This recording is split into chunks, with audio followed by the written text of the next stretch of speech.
ወንጌል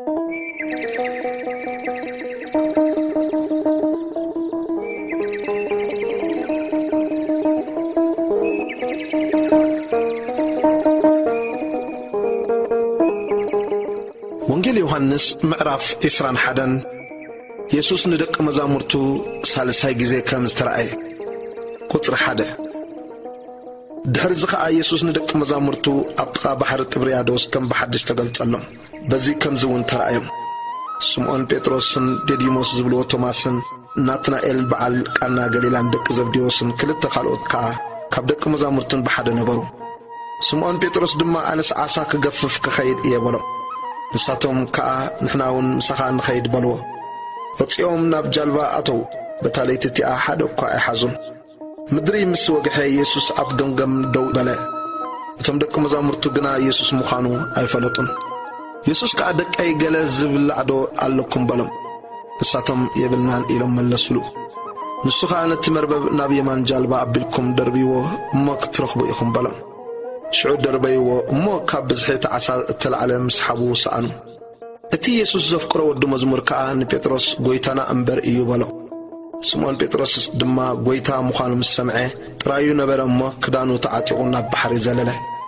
እቶም ካልኦት ደቂ መዛሙርቲ ድማ ካብ ምድሪ ኣስታት 200 እመት ጥራይ ርሒቖም ነበሩ እሞ ነቲ ዓሳ ዝመልአ መርበብ እናስሓብዎ ብጃልባ መፁ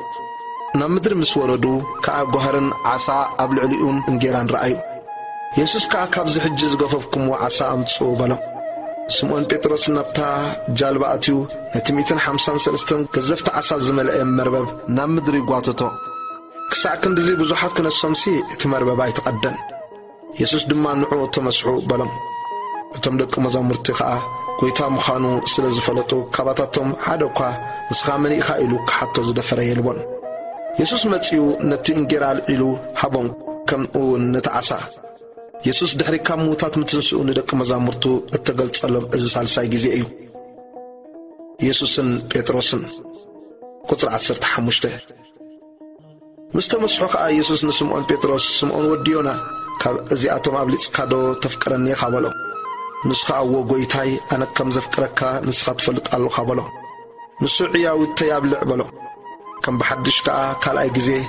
ስምዖን ወዲዮና ተፍቅረኒ ዶ ኢኻ በሎ ንሱ እዎ ጎይታይ ኣነ ከም ዘፍቅረካ ንስኻ ትፈልጥ ኣለኻ በሎ ንሱ ኣባጊዒ ሓሉ በሎ ሳልሳይ ድማ ስምዖን ወዲዮና ተፍቅረኒ ዶ ኢኻ በሎ ጴጥሮስ ሳልሳይ ጊዜ ተፍቅረኒ ዶ ኢኻ ስለ ዝበሎ ጉሂው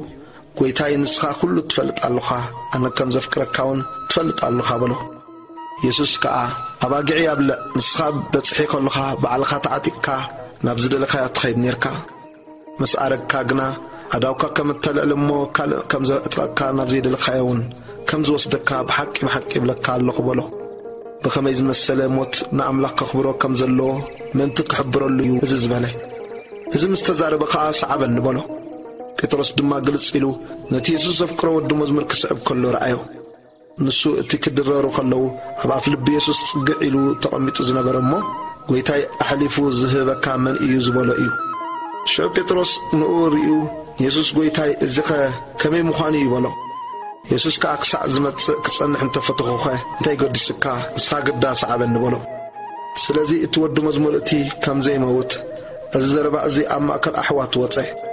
ኢየሱስ ግና ክሳዕ ዝመጽእ ክጸንሕ እንተፈትኹኸ እንታይ ገዲስካ በለ እምበር ኣይመውትን እዩስ ኣይበሎም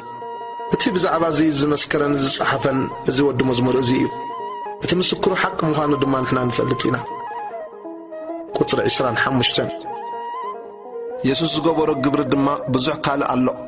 ኩሉ በብሓደ ተጽሒፉ እንተዝኸውንሲ